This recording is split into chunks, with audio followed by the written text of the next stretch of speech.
Hey, and welcome back to the YouTube channel. Today, we're going to be talking about the most profitable way to start sober living homes in any market. Imagine creating a sober living home that not only transforms lives, but also makes a six-figure income. With the increasing prevalence of substance use disorder across the United States, that's anybody actually using illicit drugs in an addictive fashion, like more than just one time. They're constantly going back to it. The demand for sober living homes is on the rise. A recent study, in fact, the 2023 National Survey on Drug Use and Health, said approximately 48.5 million people aged 12 or older experienced substance use disorder in the last year. That is almost 15% of all Americans. Just think about that for a minute. That means there's likely somebody that you go to work with, somebody that you might work for, who's currently battling substance use disorder. It's that prevalent. And yet homes like ours, sober living homes, usually aren't talked about very much. And in fact, many people going through treatment don't know they exist. And so that's why we're going to talk about the best ways to actually let people know that you have a sober living home and how to open up profitably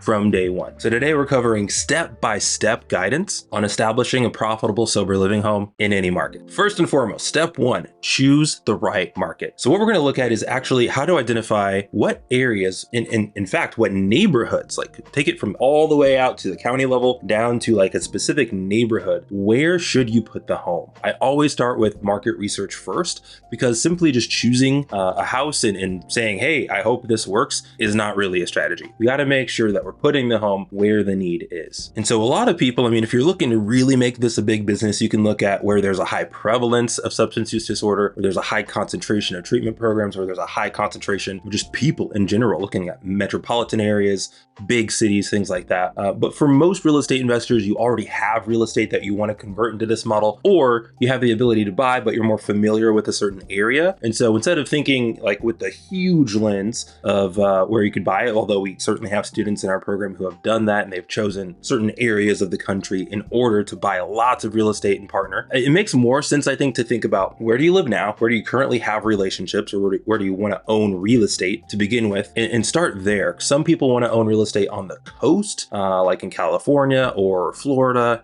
in certain areas where you know you're going to get that appreciation. It's going to be a higher entry fee for sure, but you're going to be able to kind of bank on the fact that if you're owning real estate, it's going to appreciate. It's going to probably be worth double in 10 years, 15 years than what it is today. You can depreciate it. So if you're somebody who is a high income earner, this is a really good way to avoid having to pay taxes because you can depreciate a higher dollar volume than, let's say, if you bought a $60,000 home in Ohio. Buy 10 of those, and it still won't equal the depreciation I get on one house that I purchased in California. And so that's what my decision was and where I chose to buy. Plus, I know and like California, I live here. But others, you might choose like, hey, I'm just going to buy in my area in Texas or in, Georgia. We have a lot of students in Georgia, in South Carolina, North Carolina, and that's totally fine. What I would do, and what we always recommend, is actually go to the source first. Go to the treatment centers, go to the local county programs that work with people who have substance use disorder or mental health disorders, because it is considered one, and ask, where do you have a need for housing like this? And that way you can determine, number one, does it make sense to own there or to lease there? And number two, will there be demand to fill it once you have it open? So we always start by doing that market research first, asking those questions among many other questions, and making sure that we actually have like a buyer, somebody to use our service before we ever offer it and, make a big commitment and spend a lot of money or put a down payment or all that stuff on the property. Start there. Just ask those questions to the local organizations. From there, you can also go on certain websites like NAR Online, NARR online.org, which is the website of the National Alliance of Recovery Residences. What they do is they certify sober living homes, or what they call recovery residences. Same thing.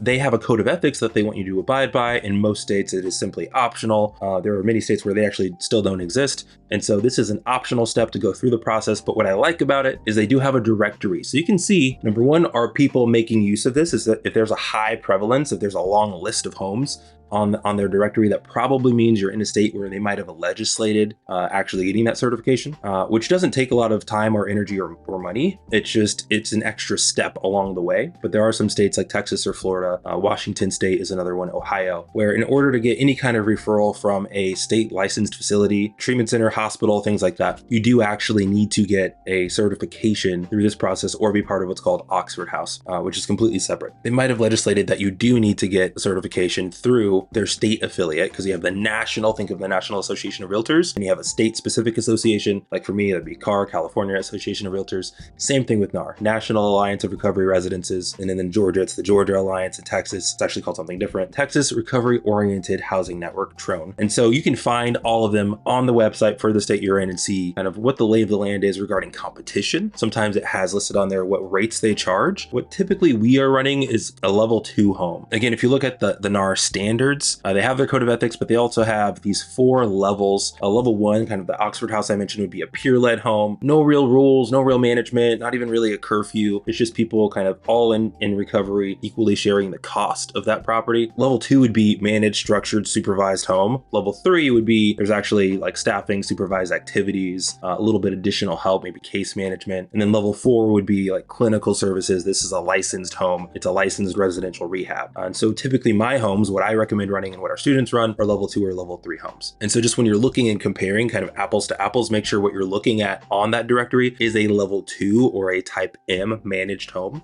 or a level 3 or supervised home if that's something you're going to be offering. That's a really good way just to get the understanding of the lay of the land. Is this in your area already? And I wouldn't necessarily be afraid of an area that has a lot of sober living homes already. What that actually means is there is a huge demand, and you could actually get in and stand out and kind of become the go-to in that area. Let's say if there isn't a high quality, home or a company that's running multiple properties at scale and has a similar experience. And for example, when I started my homes, there are a lot of properties. I found out from our county, there's over 120 homes you could choose from in our area. But as we started 5 in 1 year.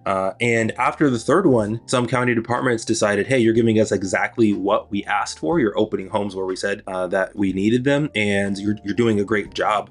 And so we want to make you our first phone call. And so we literally got all of the calls, even though there were so many homes, like my first 3, and then eventually my first 5 or 6 ended up being the first phone call for a lot of these different county departments. So there's the ability to stand out, because usually these are very like separated, disparate, like not well-run homes. And so if you can come in and build a relationship, show that you're different, show that you have great outcomes, you can actually take from all of the demand that's there and have it just in your homes. And then lastly, you just want to look at the regulatory landscape. There are some states where a license is required. That'd be New Jersey, Utah, and Arizona. In some areas like Pennsylvania, you would only need a license if you wanted to get referrals from state licensed facilities, again, like treatment programs, outpatient programs, things like that. But other than that, you typically don't need a license outside of those 3 states. And it's very possible you don't even need a certification in the majority of states. In like 40 plus states in the US, the certification's optional or non-existent. And so just know what the lay of the land is. If you're going to Arizona, for instance, we'd absolutely need a license. Is it hard to get? Not necessarily. We've walked students through that, but it's just something to know moving forward. Now, the second thing I would do is really determine my business model and what different revenue streams are you going to go after? Are you going to be focused primarily on private pay, with people paying out of their own pocket? Maybe they're getting Social Security, maybe they're getting a scholarship or a stipend or something from a different local nonprofit or organization, but they're paying you directly. It's totally possible. It can work. I had a lot of that when I first started. And in fact, I have a student in Indiana who has 8 homes now, literally all of them private pay, and it's working great. So you can do that. What I chose to do is I started working with more local organizations that had grant funds to specifically house people with substance use disorder. And what that allowed us to do was, again, build these relationships, receive referrals from these organizations who are already meeting with who we want to house, and they would then pay us directly, either through a check at the beginning of the month or through a direct deposit at the end of the month for the people that we housed. And they could usually pay a little bit more than the individuals could pay out of pocket. And so either way can work. And in fact, what might be better for you is having a mix and diversifying your revenue streams so that you're not reliant on any one organization or chasing down individuals who may or may not have gotten a job and gotten paid and done what they were supposed to do that day. And so you can actually use all of these different funding sources. That would be a preference, or at least have multiple organizations so that you're sure you're going to get paid and be able to cover the bills every single month, no matter what. Again, without being reliant on something that might go away or might run into some budget issues or whatever and prevent you from being able to be profitable from day one. I would also at this point highlight, what are you going to charge? What's going to separate you that you could even charge more for? For instance, if you're going to do meals versus homes that don't have meals, or maybe you're in an area where that's not normal. If you provided meals, could you then charge a couple $100s more per month? It's something to think through. I would never just offer service and kind of just throw it out there. Always ask the local people on the ground, either who are in homes right now or that are going to be sending people to you. Would this make sense? Like, is it going to help people? Have you seen this offered before? Was it taken advantage of? Because honestly, sober living has been done for decades. People have tried certain things. That doesn't mean new you things won't work.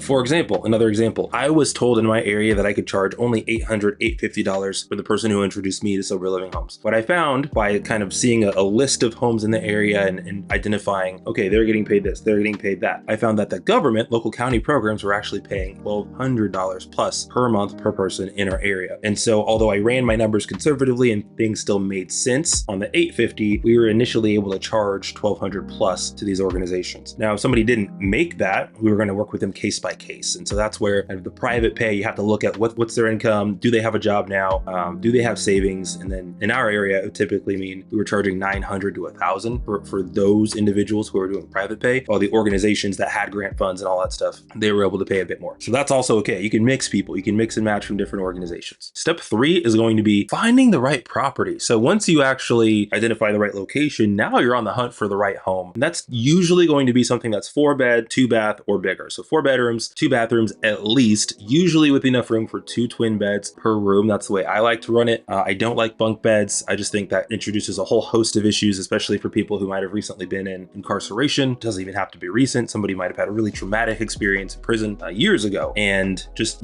having to be in a bunk bed, dealing with who's on the top bunk, who's on the bottom bunk, multiple people in a room kind of on top of each other, it tends to cause problems and higher turnover. And so from the very beginning, I've always just done individual twin beds in rooms. We might put a 3rd bed in a larger bedroom with a private bathroom, but we're usually not doing any more than 2 unless that's the case. It's a bigger footprint room with its own private bathroom. That's worked out very well for us. And even the caseworkers really like seeing that. They enjoy that we take pride in our properties and that we treat people like humans and not like cattle. And so what we're looking for really is, just something with ample space. You don't need a ton of common area space, honestly. I thought I needed a huge dining room table and a big dining room and all this stuff. And what we found kind of 3 homes in was nobody used it. They would use the kitchen island. They would kind of eat on their own. There wasn't a big community like dining time, mostly because people weren't home all at the same time. They had different work schedules. Some would work days, some would work nights, some swing shifts, some grave shift. And so we didn't have everybody there at the same time anyway. So it just didn't make sense to invest in a huge dining table and all this space. In fact, my second home, we ended up turning the dining room into a bedroom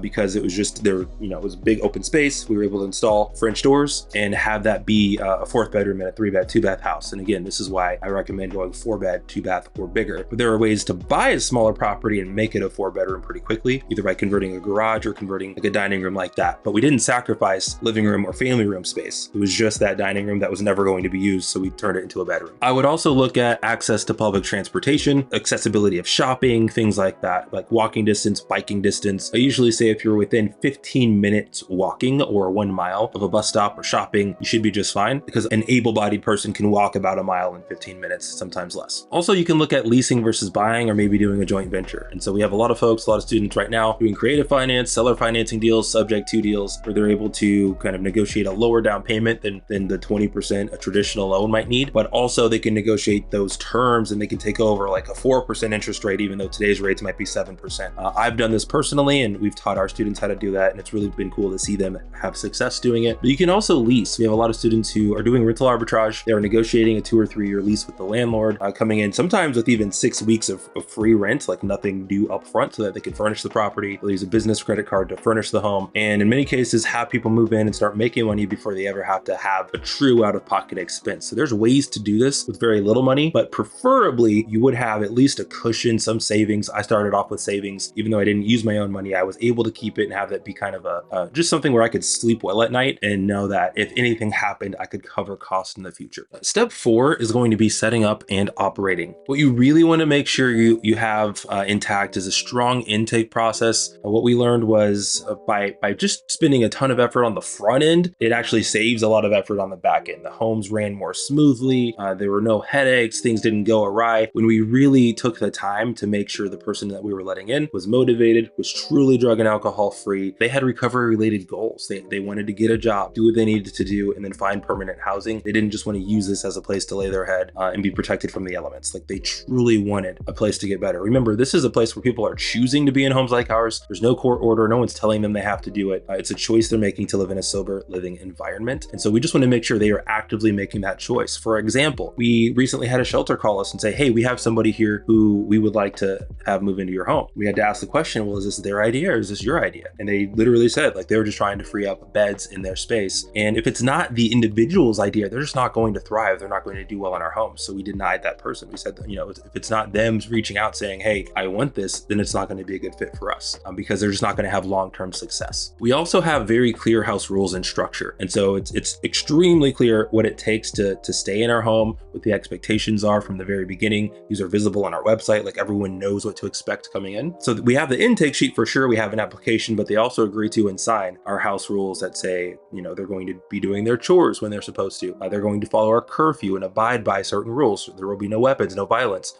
no threats of violence, no fights, no weird sayings or things, being said to our staff. And these are all things we've experienced in the past to learn from. So this was a living, breathing document that has, every mistake we've made in the past or every situation we've encountered is now like in stone in that document so that everyone knows what to expect moving in and they abide by it. When you have the right people move in, again, it's a safe, clean, friendly environment that literally anyone can walk into and do an inspection and feel like, man, I really want to live here. Or if it's case manager, man, I really want to send my person here. I would really want to make referrals to you because what you have is just run so well. You would also want to look into management. And so that could look like actually hiring a manager, you being the manager, or just delegating daily operations to somebody who can be your eyes and ears. My first 3 homes, I was the manager. I later then kind of had people who I could trust, who were very communicative with me, who I gave additional perks and experiences to, or would give them a discount on their rate if they were paying out of pocket. And they became my eyes and ears. We have cameras and a whole bunch of systems, that run smoothly, but it's nice to have a human actually let you know if you need to show up, what's going on,